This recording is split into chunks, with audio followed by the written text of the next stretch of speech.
Hi Mages Cores, and welcome to another episode of EU5. I am playing on the 1.1 patch. I'm not sure if this is 1.3 or 1.4. I did record this about a week ago.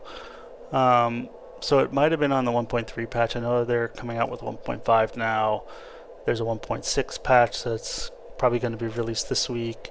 So you might see some changes on the new patch from this patch, but it's pretty straightforward from the gameplay perspective, right? There might be a few bugs that you might see here that you might not see on the new patch. But all in all, I'm pretty positive with a lot of the updates that they did. A lot, things like governorship is a unique metric that you can kind of bring to the table. The last campaign with Serbia, I was able to consolidate a lot of the Byzantine lands. I was able to create myself an empire once I took over a lot of the Greek territories. So you're able to create an empire pretty quickly. As you can see, I'm the number 17 power. That'll drop a little bit throughout the course of this video. But I am creating a pretty strong empire into the Balkan territories with the intention to annex the remainder of those territories, annex some of the territories in my immediate vicinity on the Anatolia side. It will be quite a bit of time before I can actually get value on the Anatolia side once you start to research some of the naval tech that allows you to have proximity on adjacent ports. So for the time being, I'm usually just kind of creating vassals on the Anatolia side, allowing them to kind of send troops into my wars, with the intention to annex them in the next century or 150 years of this video that I'm recording here. So it's really about researching all of the tech. I've started to kind of catch up to some of the European powers, and I'm also up well ahead of a lot of the Turkish countries or the Sunni countries on the Anatolia side. So my levies kind of just steamroll them when I go to war with them, just because the techs all spawn in Europe and kind of spreads to my lands a lot sooner. So I'm able to kind of stay ahead of them, whereas I'm more behind on the Italian and German countries. But with this video, I'm really only going to war with some of these Anatolia lands, as well as Bulgaria and eventually Hungary towards the end of the campaign, just so that I can consolidate the rest of the Balkan territories. So once we kind of get into it, my first war of the campaign had an opportunity to attack Aydin, which is one of the nations on the Anatolia side, and it's really just more about gaining more of a foothold on the Anatolia side, taking the coastal regions. I don't intend to push into the landlocked territories in the Anatolia side, just knowing that gaining any sort of control from that isn't going to be valuable. I also don't really want to border on the Mamelukes and potentially getting them antagonism and joining a coalition potentially. But the immediate vicinity for some of these territories creates valuable vassals that I can convert to my religion and culture, following a period of them being disloyal. But they do provide a lot of diplomatic income, which is really helping to kind of snowball your economy at the beginning of the campaign, right? You start off as decentralized and eventually move towards central once you start to integrate all of your vassals. So I'm in the midst of making or migrating that shift towards centralization, but right now I'm still getting kind of value out of my vassal swarms that can kind of support my armies on allowing me to punch a little bit above my weight. It's not as necessary on the Anatolia side just because I am a lot stronger. And you'll see here the Ottomans have been almost completely wiped out of the Anatolia. They just have been a threat in this.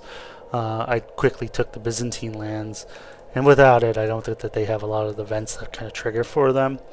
So they are pretty weak in this campaign, and it's more of the same, right? I think as the player, you can kind of control that. I have seen them kind of blob a little bit on some of the other playthroughs that I've done, but on this one they just were not a threat to Serbia or any of the Greek territories, and never really kind of stretch their lands in any substantial way. But again, it's kind of building more vassals into those lands and kind of creating a little bit more value than I can from an integration perspective, and it just allows me to kind of go further. It did take me a while to integrate some of my vassals on the Balkan side, especially connecting to Constantinople. I didn't realize that you needed both a road to the capital, and then also it requires you to own all that land. So you can't just kind of create a vassal.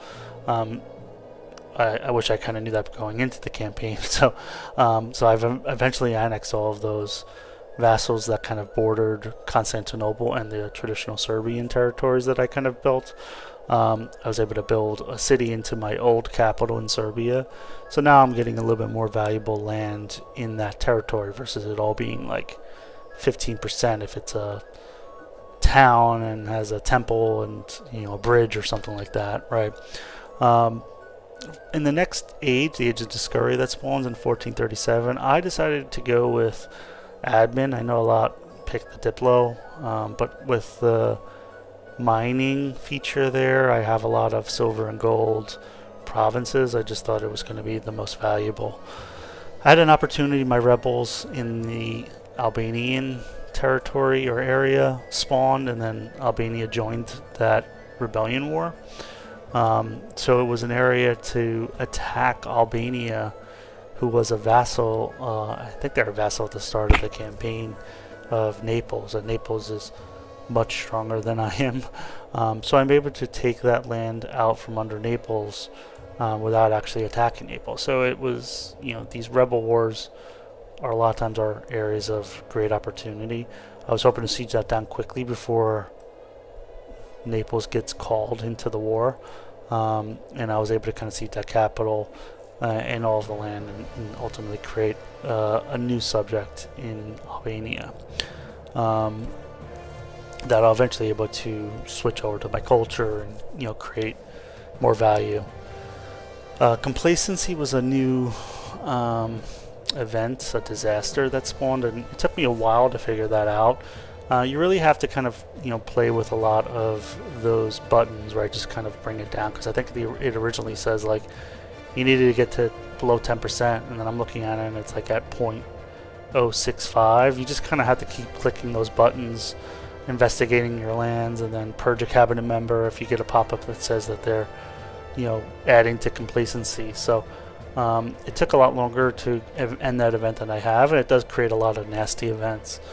I was able to secure an alliance with Hungary timely for what eventually happened on that pop-up that you saw. Bulgaria actually declares on me, I think because I was in the middle of a rebellion war, just coming out of a rebellion war. But luckily I was able to secure an alliance with Hungary before I went into said rebellion war. So they declared on me. They had actually a pretty decent sized alliance block in like Kiev and some of those Lithuanian countries, but they did not get called into this war, I guess, from like a distance perspective. So I'm in a defensive war. Hungary joins as well. I think they eventually peace out because this war takes quite a long time. They have a lot of forts that they've built around their country, and I am really just a levy army right now. I'm in the midst of building my standing army. I really just have a couple of cannons that I build in the middle of this war just to help with sieging things down, just because it takes like forever, and a lot of times they would siege back their provinces before I can kind of get to the next fort. So it was a lot longer than I needed to be. You can see they're kind of calling to arms from a peace perspective. But I have an intention of taking this to the max that I possibly can. My intention is to isolate their capital from the rest of their territories so that they can establish control throughout their lands, and really starts to kill their economy, right? If they can attach towards their immediate lands, I take the provinces immediately surrounding their capital is always going to be their most profitable, with the exception of the governorships. So I'm able to capitalize on that, right? It's a strategy I've seen online and others use it.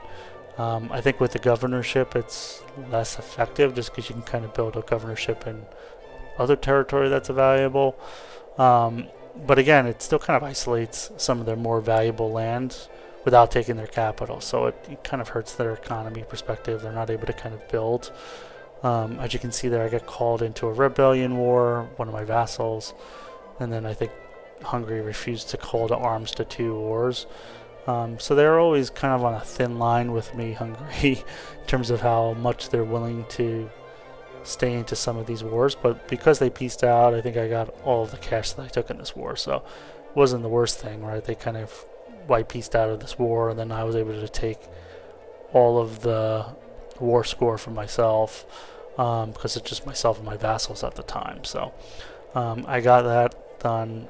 You can see their treaties honored. But I'll have to kind of re-ally Hungary down the line. But as you can see there, I got the land that I wanted. I'm able to isolate them and just get prepared for a lot of the rebellion wars that happen in this game. Right, I'm in another one now. I'll get called into another war with Bulgaria here soon. Right, because you're always in wars with rebellions in this, powder keg that is the Balkans and Anatolia. I think Bulgaria just kind of sees me as an area of opportunity because I'm in some of these rebellion wars with my peasants or territories that have rebelled, so they declared on me again. But I am much stronger than them, right? So even though I'm at war with some of these rebellions, I've now started to build that standing army. I don't think they've recovered theirs where they have a substantial standing army anymore like they did in the previous war. So it's really just a matter of chasing them down. I have 2 stacks that are kind of sieging down 2 forts at a time, and then not letting them unsiege any kind of territory. I want to get their capital siege down and then take some of those territories immediately, south of their capital there, that I can integrate into my own territory. I don't intend to build more vassals on the Balkan side. My intention is to integrate those and get those into my land as quickly as possible. I have governorships and my capital near each of those territories, so I should be able to integrate those as quickly as I can. I know that is a bit of a slow process, but I am able to build roads, connect my lands, and really kind of push them back almost completely out of the Balkans at the end of this war. But it will be another couple of wars before I can completely annex Bulgaria. But straightforward war. I think each war gets easier and easier against them. And that's really the way it is, right? Like you take more and more land that is valuable to them. And you ultimately just kind of break them from a country perspective. But again, they still have a lot of forts, so you kind of have to siege them all down in order to get the 100% war score. But again, it's a defensive war, so I can kind of take more territory than I would have on a parliament or a defeat enemy CB, right? But I think after this war, I'll be a lot stronger with them, that they're not going to be declaring. So it'll have to be the old-fashioned way of, establishing a CB in a timely enough way, so that I'm prepared on peace treaty time. But again, they have themselves and Trebizond, and I think the Ottomans in here. So it's sieging them down, getting their allies out of the war as well, and eventually getting all of the territories, that I want in the peace deal. And again, they have a lot of forts. It's painful kind of going against them because it's, I do have a standing army established, but it's still somewhat slow, with especially them being, mountainous and hill forts in this territory. I don't intend to take the capital, but I can take some of those immediate lands that border on Serbian territory, or traditional Serbian territory. I've kind of dominated my markets themselves, and so I can kind of establish more control and more trade from an income perspective, which is doing pretty well as it currently stands. But again, another rebellion that happens. Rebellions actually offer opportunities on the Anatolia side because they'll join those rebellions against me. Um, so it's kind of just free land, right? I don't have to kind of create a casus belli. I'm constantly improving my opinion of my vassals as I try to convert them to my culture and religion.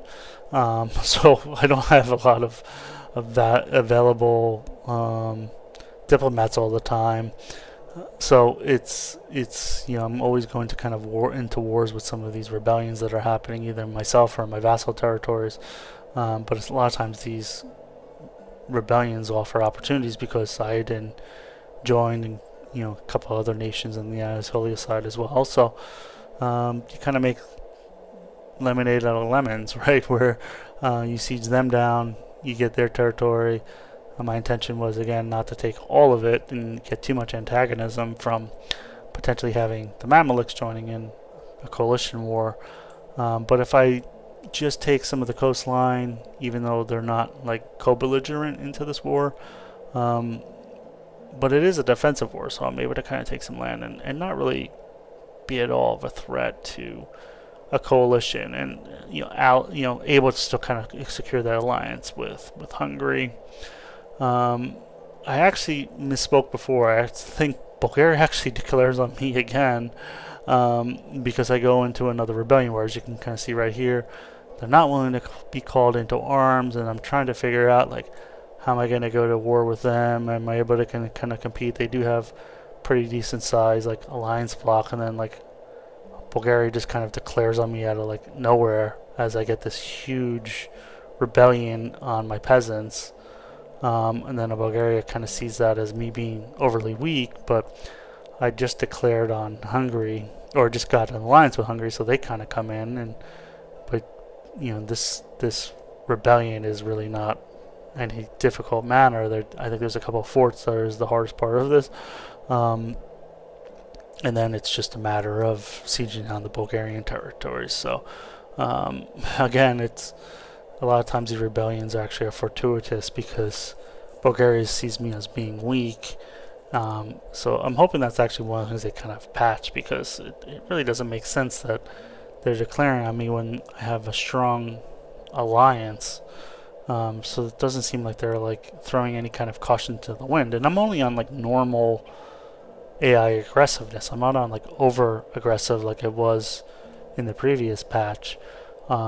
So not sure why they're declaring, but again, it's to my advantage, right? I'm in another defensive war. I was able to get Hungary into this, and not have to kind of fight their alliances. So at the conclusion of this, I'm able to kind of break some of those old alliances, so that my next war with Bulgaria is even easier than this one, right? So I'm starting to get some of the 1400s tech spawned into my territory now, and start to research pike and shot, so that I'm able to catch up to some of the European nations, namely Hungary, right? They're going to be well ahead of me on that. Kind of spawned to me last. I think it was all the way in France. So took a while before it spread to my lands, where some of the other ones spread a little bit more quickly. But I'm ahead of any of the Anatolian and remaining Balkan nations. But pretty straightforward, right? It's more about cleaning up, consolidating the Balkan territories, and ultimately, getting the truce deal that I want. As you can see, I'm in another rebellion here, which kind of divided from a land perspective, but the reality is they just are not gonna be a threat in any capacity. I think their allies are actually more of a threat than Bulgaria is at this time. And my intention from this war, I have 2 wars remaining with them, this one and another one, is to at least isolate Bulgaria from Hungary, because Hungary just kind of broke their alliance with me once I got called into that rebellion war. So I know that I'm going to want to isolate Hungary from any kind of potential future war against them, as they are not they're not going to be willing to ally me anymore at the future of this war. Right now, I have a lot more of a border with Hungary now. So I think that we both have that debuff of no longer wish to have an alliance with each other, and a more of a rivalry attitude. So this is where I start to improve opinions with Two Sicilies or Naples, because they are, I think, they're a lot stronger than both of us, Hungary and Serbia. And I don't really intend to go to war with the Two Sicilies at any time.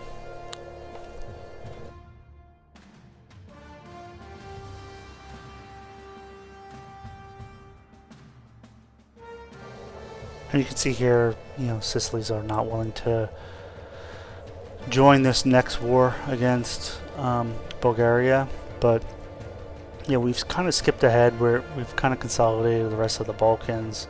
I've taken all of the lands from Bulgaria on the Balkans and the Balkan region, but they have declared on me several times, so I kind of just said screw them, I'm taking their lands even if it's in Carpathia.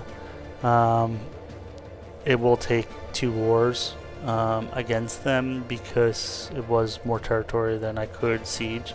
And I misspoke before where I created the island. I actually created the island here, right? So at the conclusion of this campaign, I kind of isolate Hungary from Bulgaria. I was hoping that they were not going to declare on them in the middle of this war where they see an opportunity for a weak Bulgaria. But they do have that tribe nation, like that hordes, but because I'm so much further ahead in military tech, I just kind of wipe the floor with these nations in, these horde nations in Lithuania, who I was afraid of going to war with Bulgaria for the longest time, but hordes really just are not going to be strong once you kind of get those standing armies and, latest pike and shot tech, right? They're going to be slower to kind of get some of those technologies than I am. So it's really just a matter of sieging the Bulgarian lands, sieging down Trebizond, annexing any kind of valuable clay. I think I just kind of white piece Trebizond in this one, and they eventually just get kind of bullied by the rest of the Turks. So in hindsight, I wish I just kind of took more of the coastline so that I had all of the Anatolian coast. But again, it was just more about getting out of this war as soon as I can. Isolate them to an island within my nation now, even though it's all like Carpathian land. It was just more of a, that they've declared on me so many times that I'm going to eliminate them from the map. So a lot of times you kind of play those games where it's, you have to have a reason to kind of continue the campaign, and you want to kind of paint that red Serbian map a little bit more, right, as we're getting into the 1500s now and the Age of Discoveries almost at the end of the conclusion, right? So I have almost all of the Balkans. The only thing I really have left is the Hungarian lands now, and one more war with Bulgaria, but the Hungarian Balkan lands are quite valuable. They have kind of annexed their vassals there, so they have them as core provinces, so they are valuable. It is not one that is going to come in quickly. Before I go to war with Hungary, though, it's like, let's just kind of eliminate Bulgaria from the map so that they're no longer going to join a coalition and make things a little bit more difficult to take them down the line. Especially if I took Hungarian lands, I might have other European nations start to join a coalition along with Bulgaria. So let me eliminate them from the map and then start to build some forts on the Hungarian provinces in preparation for a war, right? So that I'm kind of playing offense. They can kind of siege down the territories behind me, and I can kind of focus my resources. But another straightforward war. They did call on their allies, but it's more of the same, right? Like Trebizond's still there. I think I kind of take 2 provinces there on the sea there that I get feedback into my vassals. But I quickly kind of get out of this war as quickly as I can, so that I can start to prepare for the eventual Hungarian campaigns. Right, I'm continuously trying to annex my vassals, one by one, improving the opinions of them and shifting their culture, and just kind of rotating towards the next one. Now the Age of Reformation's here. I just decided to go to Diplo for some of the, ability to kind of annex. The Diplo rep will help me because I just want to kind of annex these. And I'm not intending to play this for the long game, right? I think I just saw that as being a little bit more valuable for the conclusion of this series. But there, for richer playthrough, it might have been more army that might have been valuable if I intend to take over the remainder of Hungary or start to approach the remainder of the Anatolian region. They are all kind of allied to the Mamluks now, though, so I don't really intend to kind of go to war with them in any kind of costly manner when, my sole intention is to just kind of dominate the Balkans. So I got out of this war and, have established enough control into the Serbian pocket. As you can kind of see, I have that straight border now with Hungary, and I've started to kind of create a border wall of forts in preparation for that war. So now it's 1545. As you can see, Hungary's actually in a war themselves, which I saw as an area of opportunity, right? They were a little bit weaker than they have been because they're in a decent sized war with some of those Lithuanian nations, Halich, who's called in Lithuania, and a couple of other nations. So they did have like 80,000 levy in troops, but now they're only at like 44,000. So I saw that as an area of opportunity, knowing that they still are allied with Poland, who is quite strong.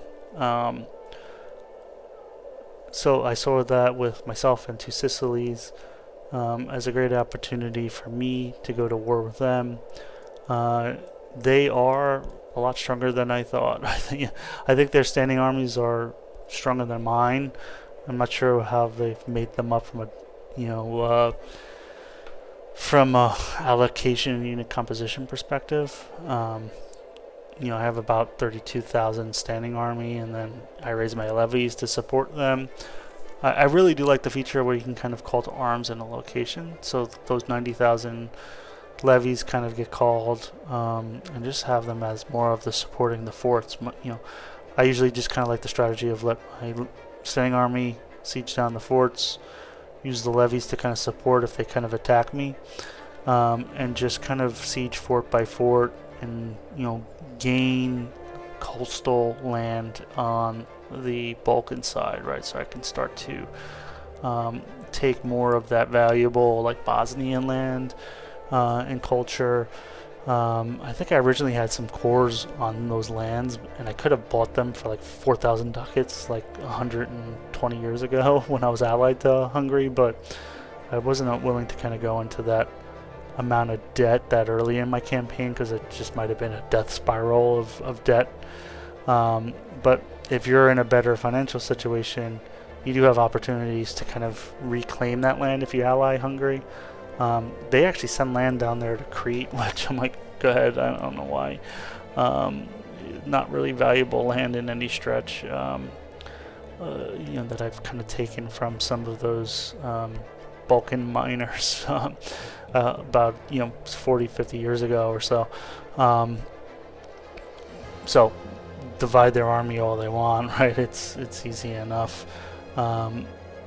But yeah, again, they have a lot of forts themselves that they've kind of built, especially on the Bohemian side as their rival, and they have on my side too, right? So it's sieging them all down one by one, making sure you're not getting picked off.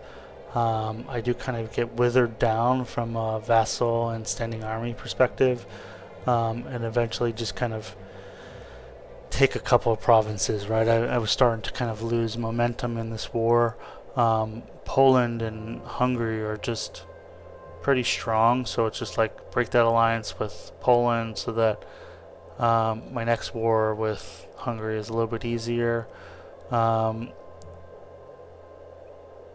I think they do come into the next war, but both of them were also kind of a little bit more struggling at that point. And once you kind of win the first war, the next wars are usually a lot easier.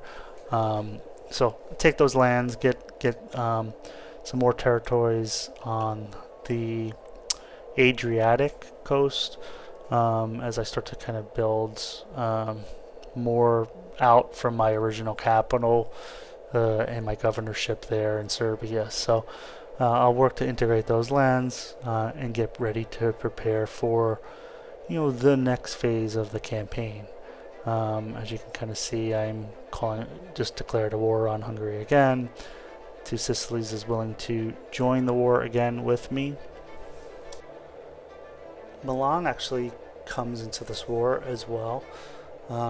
They are actually the stronger of all of the nations. So I think Poland, Milan, and Hungary in this war that I am in against. But with myself and Two Sicilies, it is not difficult. They do have a lot of vassals, actually, Hungary. I don't know, they must have annexed, I think, one of the Balkan lands and just kind of took over. They annexed, I think, Venice or something like that, and they got like all these vassals out of nowhere that they didn't have in the previous war. But again, I think they were like all over in German, like Western Germany or something like that. It's kind of bizarre, so I'm not sure exactly who they kind of annexed or integrated that gave them those vassals. But this one's a little bit more straightforward. I'm able to kind of siege things down. They don't have as big of a standing army as they did in the previous one.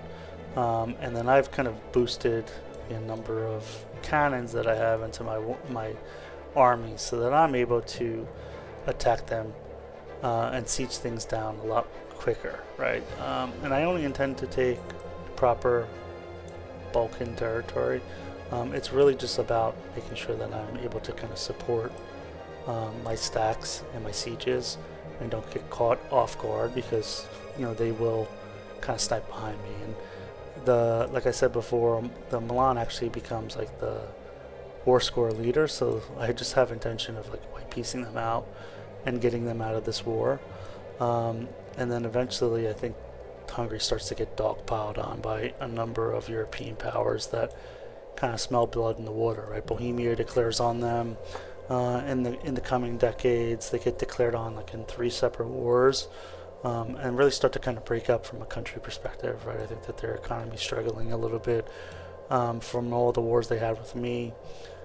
Two Sicilies is helping to kind of siege down Milan territory now. So once they can kind of siege down, I think Milano or one of their other forts that were in the vicinity of their capital, Milan is kind of willing to get out of the war rather quickly. And that was my sole intention, right, is to take over that land, get them out of the war, and just be a 1v1 with Hungary, and start to kind of hug that coast and take province by province and maximize my war score where and when possible. And right now I'm doing pretty well from a levy perspective, right? And I think Hungary does a really good job at raising levies, even though they've kind of been wiped out. So it is something you have to constantly be mindful of, that they have 0 there. It doesn't mean you can kind of split your armies and start to siege fort by fort, because then out of nowhere they get a 15 stack and then can catch you off guard. So you just have to kind of take it slow by slow, fort by fort, and you can see right there 25 stack that they kind of wiped a small army that I had. So it's really about being on guard with them, getting province by province, eventually getting the piece that you want, and getting out of the war.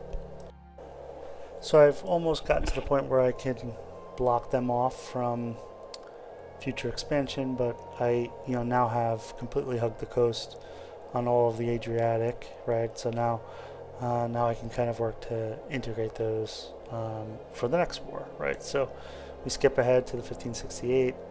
I'm back at war with Hungary again for a 3rd time, and it's more of the same. I think that they've started to get dogpiled on from ally perspective. So it is, again, they're a lot weaker than they were even in the previous war. So it's just kind of a matter of getting all of their forts sieged down as quickly as I can. They do have all of their vassals. Milan actually at some point declares on them too, so they're not like willing to ally them anymore. So they're not a threat to me anymore. Hungary does have land in Italy that is province of interest to Milan. So once they kind of broke that alliance, I think that they become interested in attacking Hungary down the line. So I know from the conclusion of this war that I kind of want to isolate the Balkan territories so that Bohemia, who's starting to expand into their territories, and Milan and some of the other nations are seeing kind of blood in the water with them from broken up perspective. So my intention here is to kind of create that bridge and block them off from future expansion from like a rival, and where I would have to kind of spend a century to build up my country so that I can compete with Bohemia, who has obviously established a much stronger standing army than I am. But right now you can kind of see I'm the number 4 great power.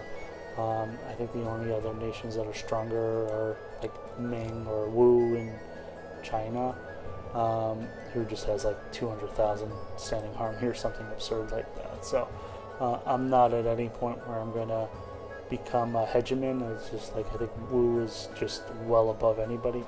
But in terms of European dominance, I'm able to kind of siege down Hungary and take all of this valuable land into the Balkans and annex all of my vassals. So I'm really kind of establish a good foothold and have a strong levy and standing army that I use in this war, and eventually get the peace deal that I want from Hungary, to kind of block them off from that Balkan territory, and more importantly block potential threats from that territory as well.